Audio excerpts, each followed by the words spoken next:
according to the script. Here is the scroll of every man's name which is thought fit through all Athens to play in our interlude before the Duke and Duchess on his wedding day at night. First, good Peter Quince, say what the play treats on, then name the names of the actors, and so grow to a point.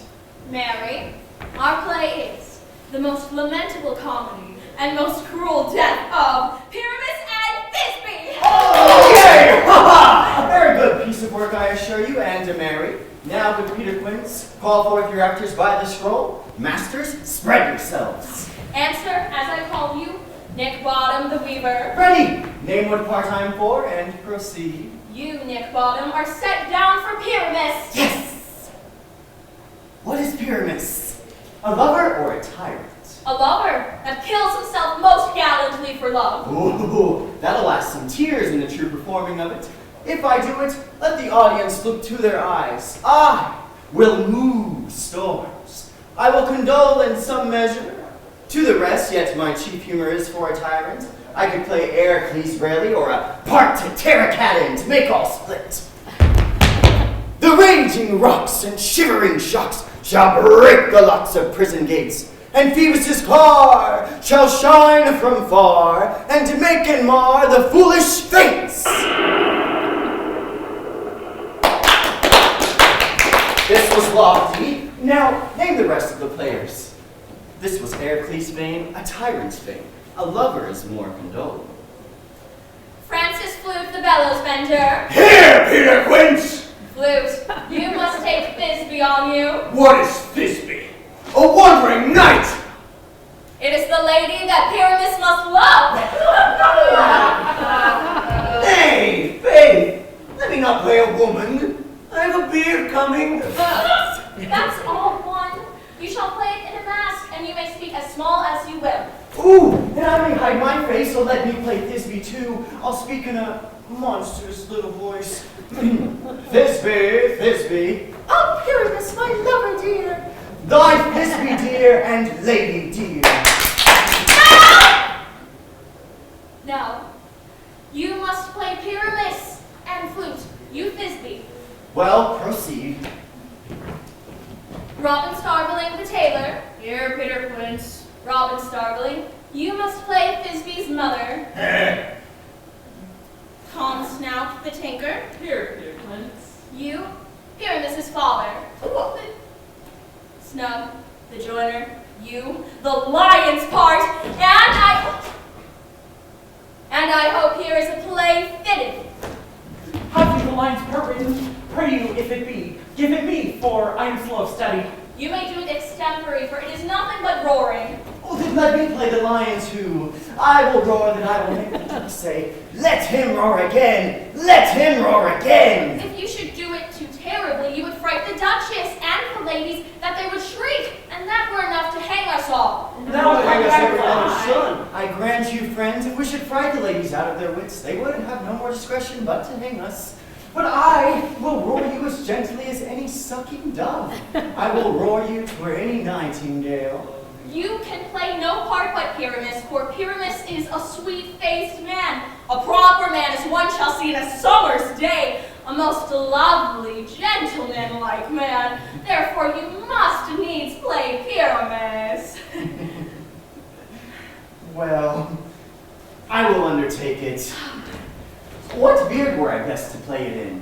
Why, what you will. Well, I will discharge it in either your straw-colored beard, your orange tawny beard, your purple and gray beard, or your French crown-colored beard, your perfect yellow.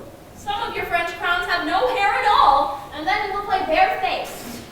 But, masters, here are your parts, and I am to entreat you, request you, and desire you to contemplate tomorrow night, and meet me in the palace wood a mile without the town by moonlight. There we will rehearse, for if we meet in a city, we shall be dogged with company and our devices known. In the meantime, I will draw a bill of property such as our play wants. I pray you fail me not. We will meet, and there we may rehearse most obscenely and courageously. Take pains, be perfect. Adieu! At the Duke's Oak we meet. Enough! Hold or cut bowstrings!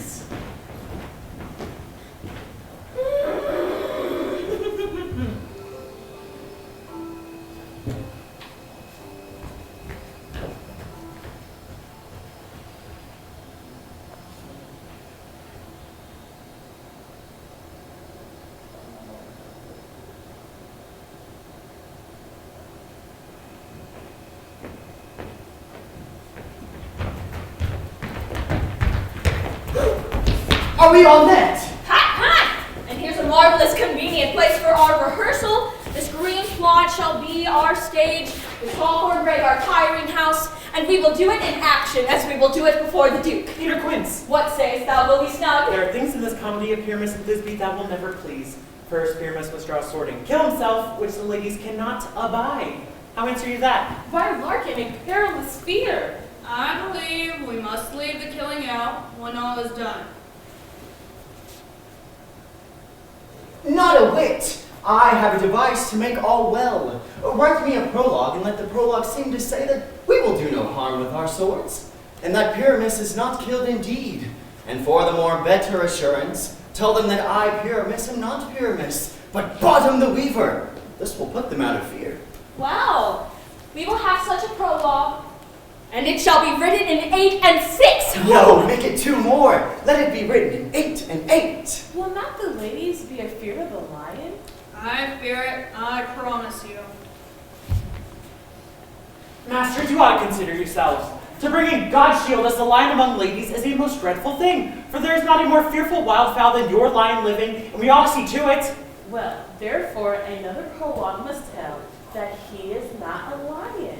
Nay, you must name his name, and half his face must be shown through the lion's neck, and he himself must speak out saying thus, or to the same defect, ladies, or fair ladies, I would wish you, or I would request you, I would entreat you not to fear, not to tremble my life for yours. If you think I come hither as a lion, it were pity of my life. No, I am no such thing. I'm a man as other men are. And there indeed, let him name his name and tell them plainly he is Snug the joiner. Well, it shall be so, but there are 2 hard things. That is, to bring the moonlight into a chamber, for you know Pyramus and Thisbe meet by moonlight. Doth the moon shine in that we play our play? A calendar.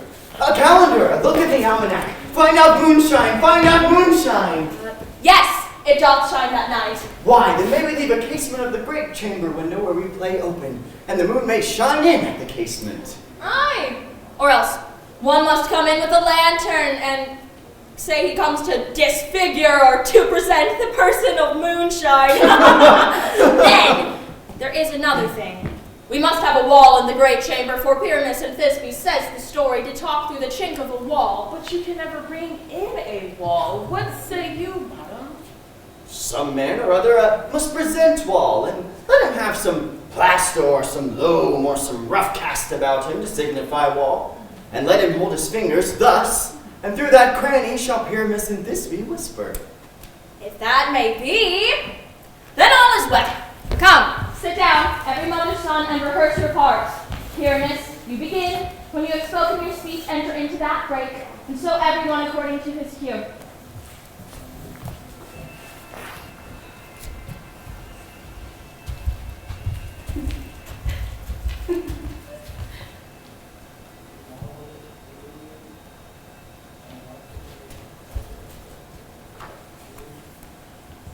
What?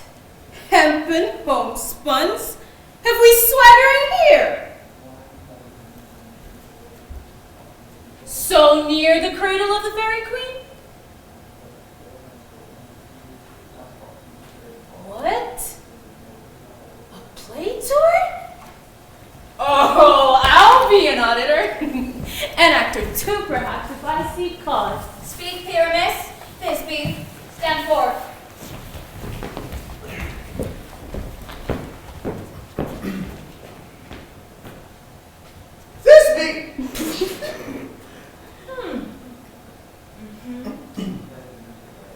Thisbe, the flowers of odious savor sweet. Odors. Odors. Mm-hmm. Odors savor sweet.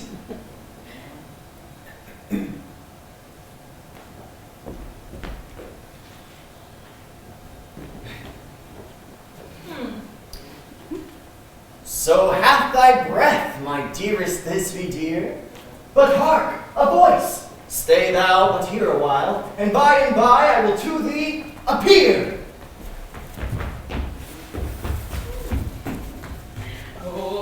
stranger Pyramus than e'er played here.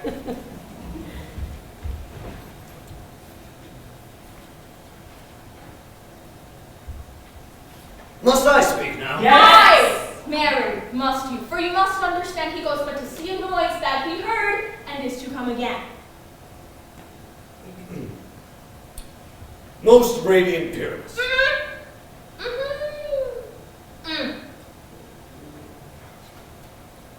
Most radiant Pyramus, most lily-white of hue, of color like the red rose on triumphant briar, most risky juvenile and eke most lovely Jew, as truest horse, that yet would never tire. I'll meet thee, Pyramus, at Ninny's tomb. What ninenesses, too, man? Why, you must not speak that yet, that you answer to Pyramus. You speak all your part at once, cues and all.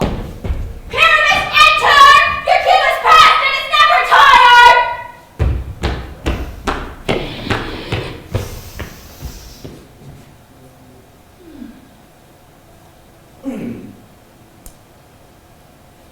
Oh, as truest horse, that yet would never tire. If I were fair, Thisbe, I were only thine.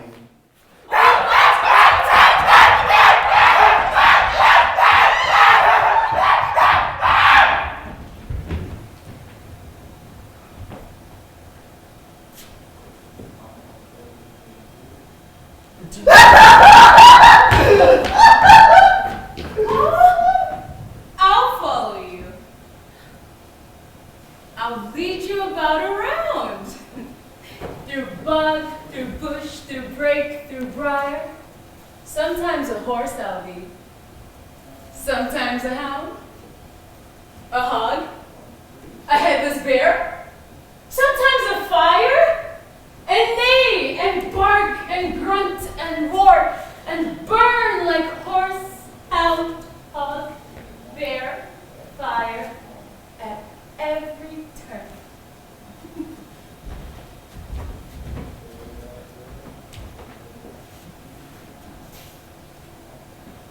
Why did they run away?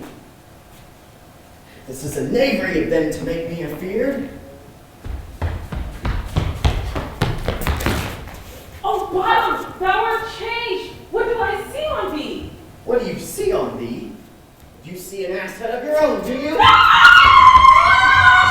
Oh, bless me, bottom, bless me, thou art translated!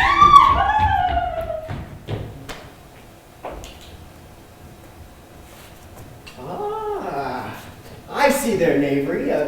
This is to make an ass of me, to frighten me, if they could. But I will not stir from this place, do what they can. I will walk up and down here, and I will sing, that they shall hear I am not afraid.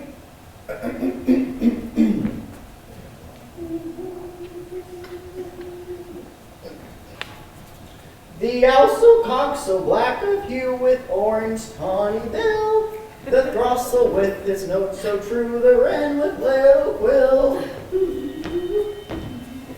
What angel wakes me from my flower bed?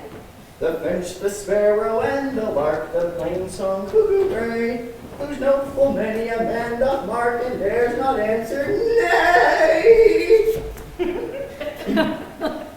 For indeed, who would set his wit to so foolish a bird? Who would give a bird the lie, though we cry cuckoo never so? I pray thee, gentle mortal, sing again. Mine ear is much enamored to thy note, so is mine eye enthralled to thy shape. And thy fair virtue's force perforce doth move me, on the first beat to say, to swear, I love thee. Methinks, mistress, you should have little reason for that, and yet to say that truth, reason, and love keep little company together nowadays. More than pity that some honest neighbors will not make them friends. Nay, I can gleek upon occasion. Thou art as wise as thou art beautiful.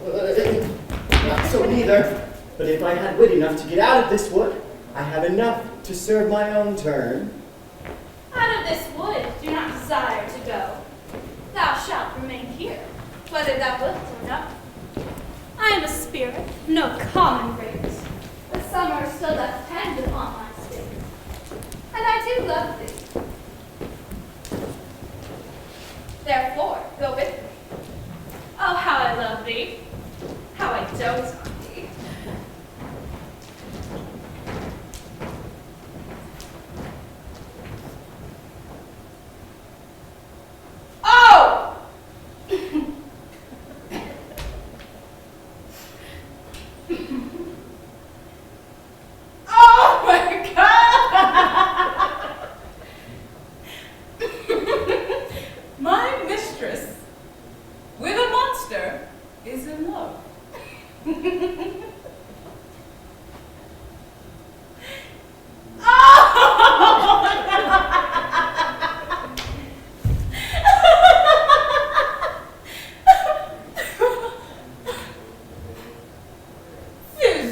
Welcome back, good friend. Seest thou this sweet sight? Oh, her dotage now I do begin to pity. I'll release the fairy queen.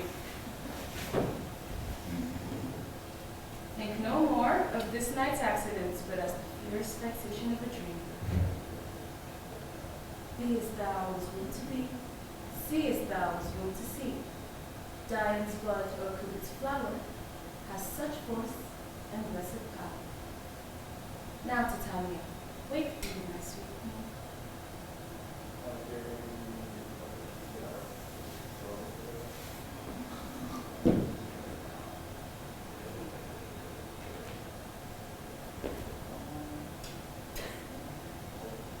My good fellow, what visions I have seen.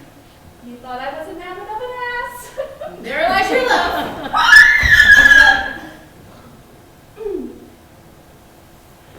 How came these things to pass?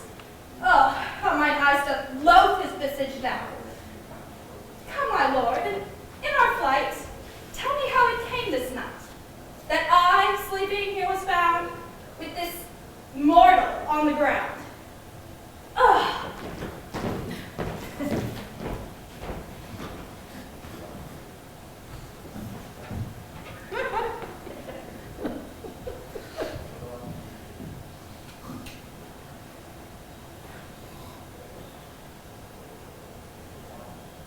Ugh.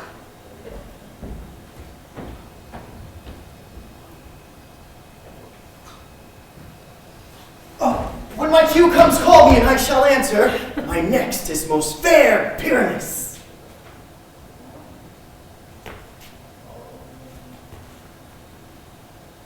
Hi-ho! Peter Quince. Flute the Bellows, Mender.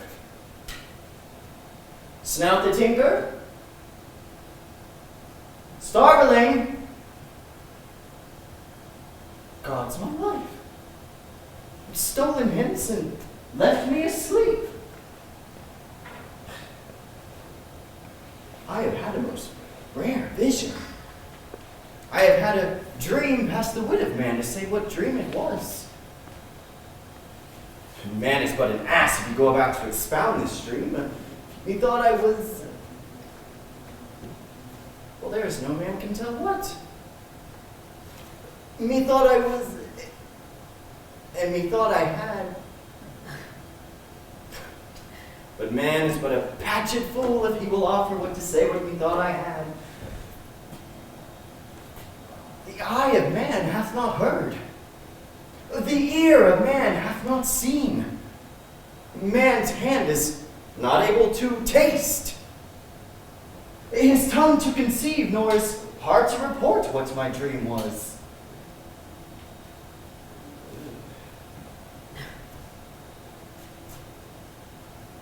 I shall get Peter Quince to write a ballad of this dream. It shall be called Bottom's Dream, because it hath no bottom.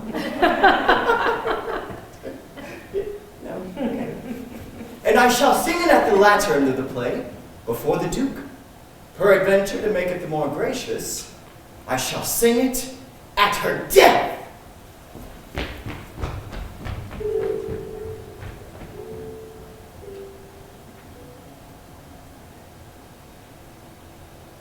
Have you sent to Bottom's house? Is he come home yet?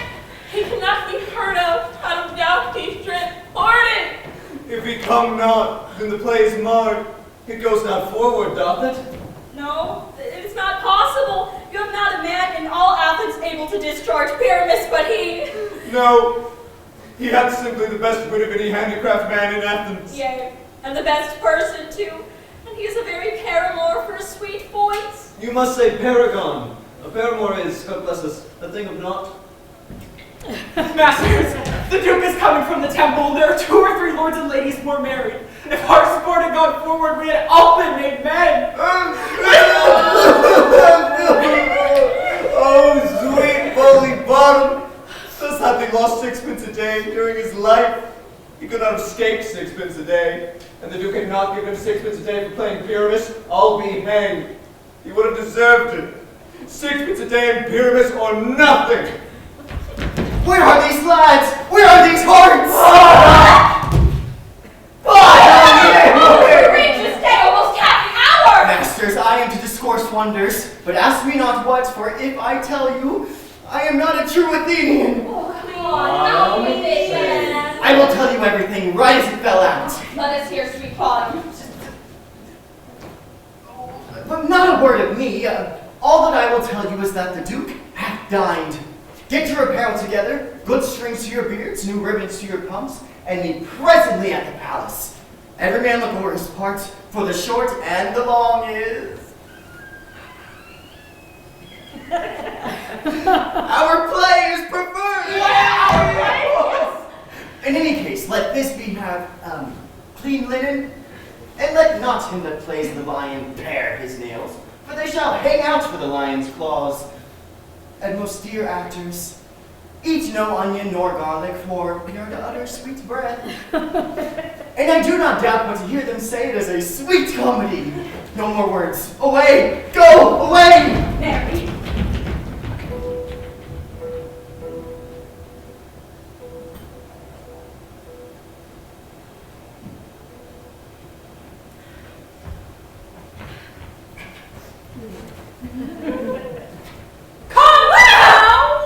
Masks, what dances shall we have to wear away this long age of 3 hours between our after supper and bedtime? Where is our manager of mirth? Here, mighty Theseus. What revels are in hand? Is there no play to ease the anguish of a torturing hour? Say, what abridgments are arranged? What mass? What music? How shall we beguile the lazy time if not with some delight? A tedious brief scene of young Pyramus and his love Thisbe. Very tragical mirth. Merry and tragical, tedious and brief. Oh, that is hot ice and strange wondrous snow. How shall we find the concord of this discord? A play there is, my lord, some 10 words long, which is as brief as I have known a play, for in all the play there is not one word apt, one player fitted, and tragical, my noble lord, it is. For Pyramus there doth kill himself, which, when I saw rehearsed, I must confess, made mine eyes water, but more merry tears through passion of loud laughter never shed. And what are they that do play it? Hard-handed men that work here in Athens, which have never labored in their minds till now, and now have toiled their unbreathed memories with this same play. Well, I will hear that play, for never anything can be amiss when simpleness and duty tender. Go, bring them in, and take your places, ladies and gentlemen. Enter, masters! With me!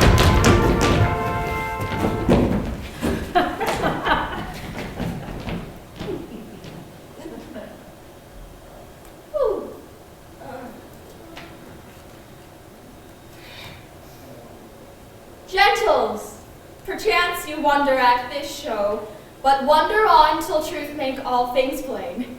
This man, is Pyramus, if you would know. This beauteous lady, Thisbe, is certain. This man, with line and rough cast, doth present wall, that vile wall which did these lovers sunder, and through wall's chink, poor souls, they are content to whisper, at which let no man wonder. This man, with lantern, presenteth moonshine, for, if you will know, by moonshine did these lovers think no scorn to meet at Ninus' tomb there to woo. This grisly beast, which lion hight by name, the trusty Thisbe, coming first by night, did scare away, or rather did affright. And as she fled, her mantle she did fall, which lion vile with bloody mouth did stain. Anon comes Pyramus, sweet youth and tall, and finds his trusty Thisbe's mantle slain. Wrath with blade, with bloody blameful blade, he bravely broached his boiling bloody breast. And Thisbe, tarrying in mulberry shade, his dagger drew and died. For all the rest, let lie in moonshine wall and lovers twain, and large discourse while here they do remain. Excellent masters, away, away, away! Apart from thou!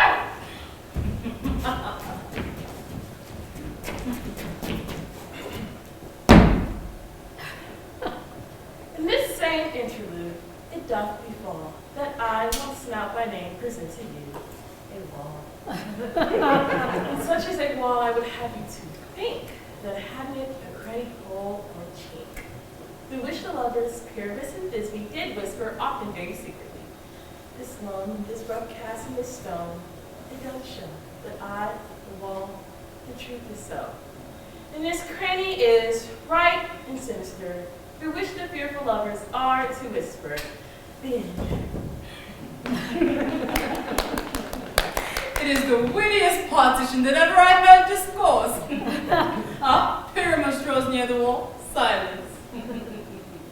O grim-looked night, O night with hue so black, O night whichever art when day is not, O night, alack, alack, alack. I fear my Thisbe's promises forgot, and thou wall, O sweet, O lovely wall, that standeth between her father's ground and mine, thou wall, O sweet, O lovely wall, show me thy cheek to blink through with my eye. Chink.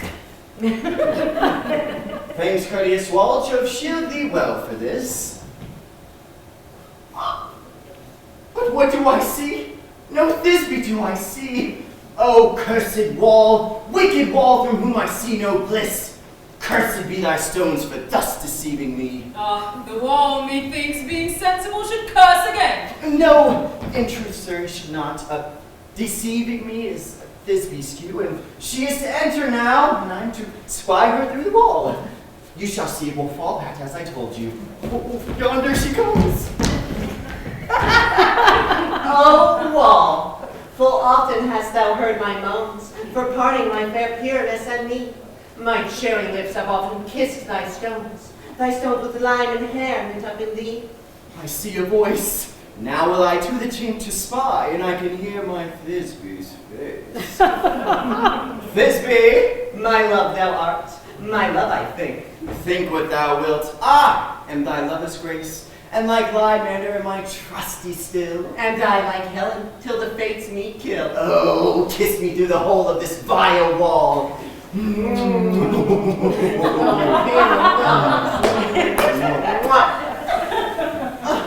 I kiss the wall's hole, not your lips at all. Will thou at Ninny's tomb meet me straightway? Madison! Tide life, tide death, I come without delay.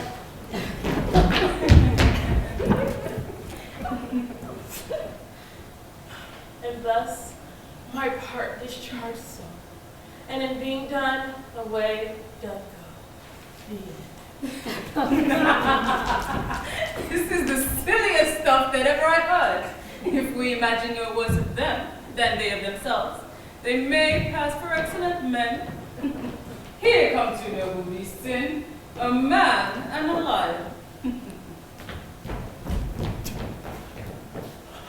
You ladies, you, whose gentle hearts do fear the smallest monstrous mouse that creeps on floor, may now perchance both quake and tremble here. For when rough inline's wildest rage doth roar, know that I, one Snug the joiner, am a lion fell, nor else no lion's dam. For if I should as lion come in strife into this place, 'twere pity on my life. A very gentle beast, and of good conscience. This lantern doth the horned moon present. Myself, the man in the moon, do seem to be. It appears by a small light of discretion that he is in the way. But yet, in courtesy, in all reason, we must stay the time. Proceed, Moon. All I have to say is to tell you that the lantern is the moon, and I the man in the moon. This is old Ninny's tomb. Nine Ninus' tomb. Where is my love? Roar. Oh, roar! Well run, Lion. Well run. Roar!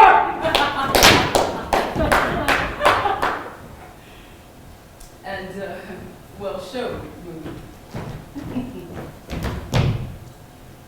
Sweet moon, I thank thee for thy sunny beams. I thank thee, moon, for shining now so bright. For by thy gracious golden glittering gleams, I trust to take of truest Thisbe sight. Ooh.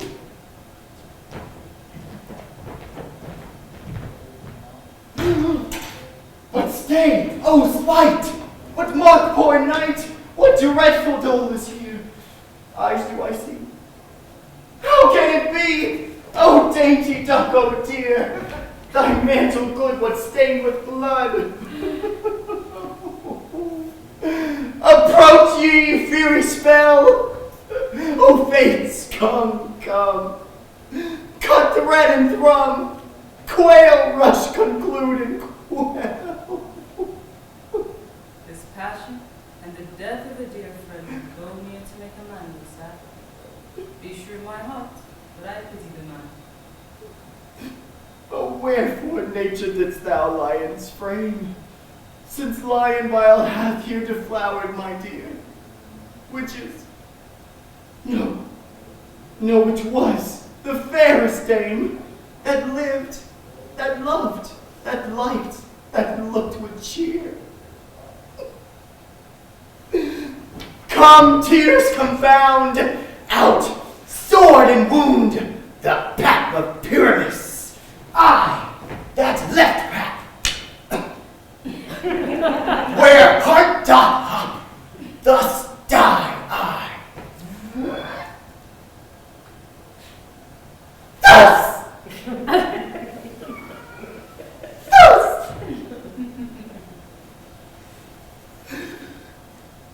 Thus!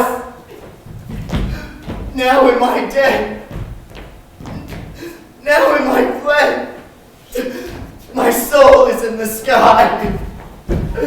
Tongue, loose thy light.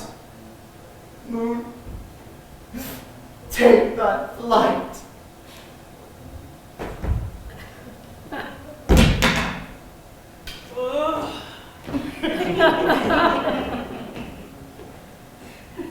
Now die! Die!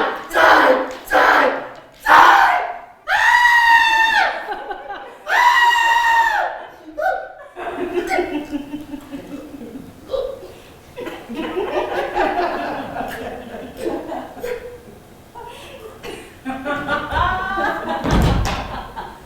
Oh, with the help of a surgeon, he might yet recover and prove an us.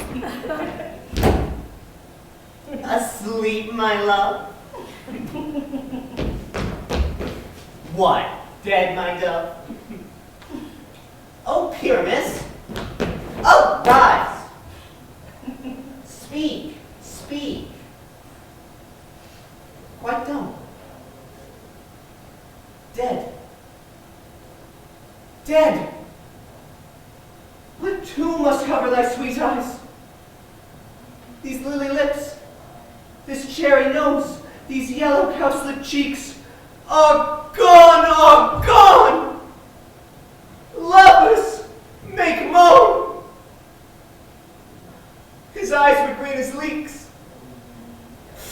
Oh, sisters three, come, come to me, with hands as pale as milk, lay them in gore, since you have shore with shears his thread of silk. Tongue, not a word. Come, trusty sword. Come, blade. My breast embrew. And farewell, friends. Thus, Thisbeans. Adieu. Adieu.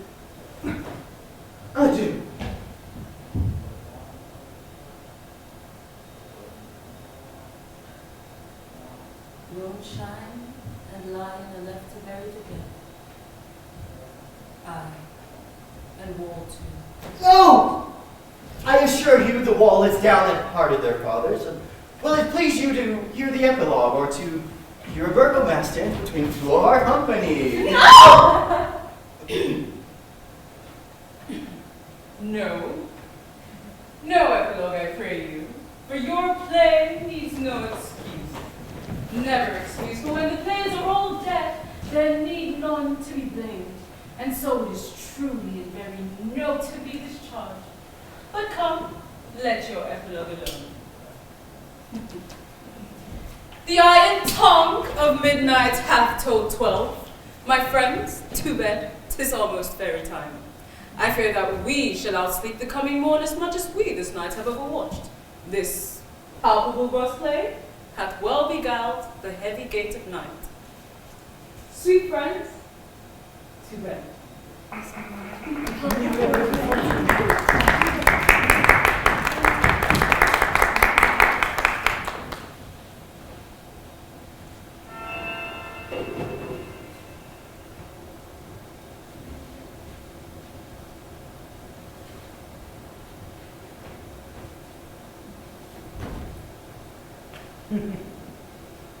If we shadows have offended, think but this, and all is mended, that you have but slumbered here while these visions did appear, and this weak and idle theme no more yielding but a dream.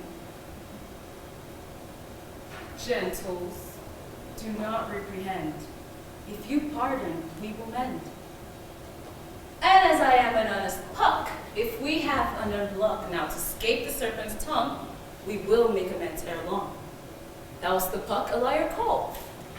So, good night unto you all, and give me your hands if we be friends, and Robin shall restore amends.